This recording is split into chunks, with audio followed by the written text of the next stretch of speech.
So for many years now, Wrexham AFC have been stuck in the Vanarama National League, experiencing highs of the playoffs and lows of missing out on the playoffs or even being mid-table in the league. Now, in my eyes, Wrexham are in the best position possible at winning the Vanarama National League this season. But what attributes what form does it take to win the Vanarama National League? Well, this is the video where we talk through that today, going from the 18-19 season all the way to the 21-22 season and looking at the current form of the 22-23 season to see where the teams that have gone up have been in the home and away form standings, and also where Wrexham are currently at the moment in the home and away form standings, and in my eyes, what positions the Wrexham need to sign to be able to have a plan B to ensure that winning the league happens this season. Now, I'm sure that every Wrexham fan does want to be up the National League this season and into the EFL Football League 2. So, enough said on that front. If you are new to the channel, make sure you like, subscribe and tap that bell for more notifications as I do upload. This is a big video, so stay tuned and just hopefully you do enjoy it. But yeah, let's have a look at the attributes that is required to win the Vanarama National League. So for the attributes you will need to win the Vanarama National League, for me, it stands at this. You need to have a superb home form, a decent away form, and third but not lastly, squad depth. Now, what I mean by squad depth, the ability to have a plan B. Now, let's take a look at the 18-19 season, see who the champions were, and let's have a look at the home and away standings of the Vanarama National League 18-19 season. So in the 18-19 season, Wrexham made the playoffs, finishing 4th in the Vanarama National League on 84 points and a plus 19 goal difference. However, the champions in the 18-19 season were none other than Leyton Orient, getting promotion to the Football League 2. Now let's have a look at the home form and let's see who tops it and what the top three teams are of the Vanarama National League for the 18-19 season. So for the home form for the 18-19 season, Wrexham topped the table for the home form. Now what that means is they played 23 games at home that season and they finished on 54 points. Now the season winners in Leyton Orient played 23 games and got 48 points at home. So Wrexham in that season ticked the attribute for superb home form. But let's have a look how Leyton Orient and Wrexham done in the away standings for the 2018-19 season. So looking at the 18-19 away table for the away fixtures, that is, Wrexham were all the way down in 10th. Now that's a difference from finishing 4th in the National League to finishing 1st in the Vanarama National League. Now what that means is that was for the taking for Wrexham that season if their away form was improved. Now, I don't want to reminisce on that because it's probably a heartbreak for the Wrexham fans. Looking in depth, looking statistically, but a goal difference of -4 so far in the 18-19 season after 23 games played. Whereas Leyton Orient, who were the league winners, had an away form of being 2nd in the league with 41 points, now being 2nd in the away form and 3rd in the home form, means that for Leyton Orient there was enough consistency there to get them sort of promoted to the Football League 2. But if you don't believe that, you know, having a decent a superb home form and a decent away form backs my statistics, let's have a look into the 2021 Vanarama National League table. Now the reason why I say that was because the 19-20 season was the COVID season, and statistically, because more teams have played more games than others, in my eyes, it doesn't statistically back that up. So we will move on to the next full season, which is the 2021 Vanarama National League table. So moving on into the 2020-2021 Vanarama National League final standings. Sutton United won that league that season on 84 points, whereas Wrexham missed out on the playoffs by a point. So already in what I said in the intro, the highs and the lows, and for this, for Wrexham, was heartbreak. But what made Sutton United win that Vanarama National League that season? Well, we'll find out now by taking a look at the 2020-2021 Vanarama National League home standings. So taking a look at the Vanarama National League 2020-2021 home standings now. Sutton United, who won the league, finished second on 46 points in the home standings. Played 21 and had a goal difference of plus 27. Now looking at Wrexham, yeah, do you know what, the home form wasn't bad, but not up to par in where it should be in order to win the Vanarama National League. Played 21, having 36 points and a goal difference of plus 15. Now, let's take a look at the other bit of the section, which is the 2020-2021 away standings. Now, taking a look at the 2020-2021 season away form, it was Stockport County who topped it that season on 42 points. Your league winners in Sutton United finished 4th. So they had a superb home form, finishing 2nd. Yet it wasn't top, but it was a superb form. And they had a decent away form, finishing 4th on the away standings on 38 points that season, with a goal difference of plus 9. Wrexham, on the other hand, had an abysmal away form, finishing outside of the playoffs in 8th position. Hence why, on that season, on that occasion, Wrexham missed out on the playoffs. You know, a form away from home and form at home is everything. But if you don't believe me on that one, after proving statistically twice, let's take a look at last season, which is the 2021-2022 season. So looking at the 2021-22 season final table, now the reason why there's only 2 teams in there is because Stockport County were the champions and Wrexham finishing a mere 2nd place, losing out on the playoffs to Grimsby Town. Now Stockport County finished overall on 94 points, whereas Wrexham finished 2nd on 88 points. But let's also take a look at the home and away standings. But the first one that we will start off with is the 2021-22 home standings in the Vanarama National League. So moving on into the 2021-22 home form in the standings in the Vanarama National League. Now, the reason why there's 4 teams on there is because them 4 teams had absolutely superb home form. FC Halifax Town taking the #1 spot. 2nd place Wrexham taking 2nd place. Notts County taking 3rd place, but Stockport County, the league winners, taking 4th place. Now anything 48 points plus, in my opinion, is superb home form. But yeah, Stockport County on 48 points, Wrexham finished on 51 points. So on the home standings, Wrexham were 3 points ahead of Stockport County, the league winners. So let's have a look and see where this went wrong and how Wrexham lost out on the Vanarama National League by looking at the 2021-22 away form. So yeah, where it went wrong for Wrexham was on the 21-22 season in the away form.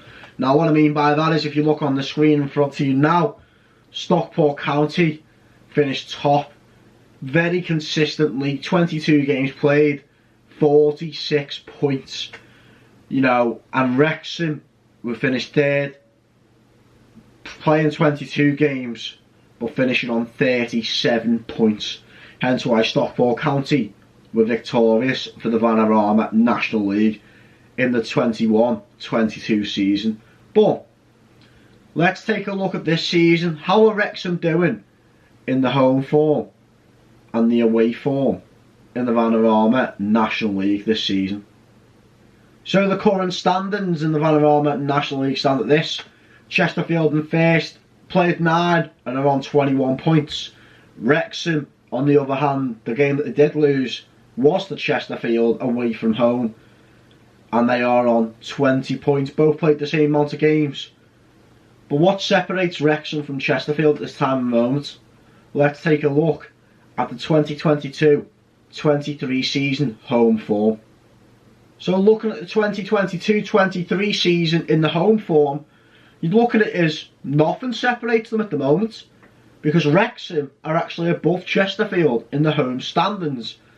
Now what I mean by above is because they've got 5 more goal difference than Chesterfield. Played 4, won 4.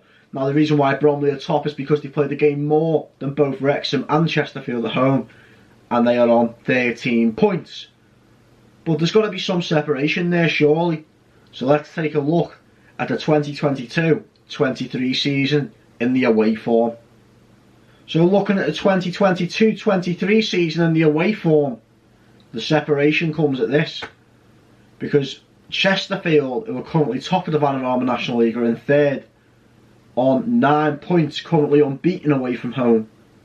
Whereas Wrexham are in 5th position on 8 points, with the game that they lost out on against Chesterfield. Now, the 2 draws come at the point of Yeovil Town and Southend United, and the 2 wins becoming from Dorking Wanderers and Woking, I believe it was. So yeah, that's what separates Chesterfield and Wrexham at the moment, which is actually the away standings. Now, with a common theme, Wrexham are always struggling with away form. Now, is this season going to be a repeat? Or is Wrexham going to change the course of that? But let's take a quick look at the squad, because we are now moving on into the second part of this video. Now moving on into the Wrexham AFC squad for the 2022-23 season.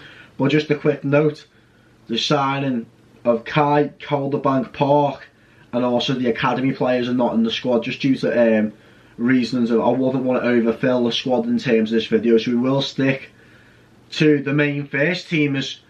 So we've got goalkeepers: number 1, Rob Layton; number 13, Christian Dibble; number 21, Mark Howard; number 31, Rory Watson. Centre backs: number 4, Ben Tozer; number 5, Aaron Hayden; number 6, Jordan Tunnicliffe; number 26, Harry Lennon; and number 32, Max Cluworth. And we've got wing backs being number 2, Reece Hall Johnson; number 3, Callum McFadden; number 14, Anthony Ford; number 17, Bryce Hassane; and number 19, Jacob Mendy. Midfielders being number 7, Jordan Davis; number 8, Luke Young; number 22, Tom O'Connor; number 30, James Jones; and the forwards being number 9, Ollie Palmer; number 10, Paul Mullen; number 11, Liam McAlinden; number 18, Sam Dolby; and number 38, Elliot Lee. Now, the reason why I mention the squads is because, in particular, there's 3 players that I'm going to list to sell, but there's also 3 players that I'm going to list to buy. And the reason why that is because now is the chance to look into squad depth and providing that plan B as a suggestion for Wrexham to take it up to the next level and win the Vanarama National League.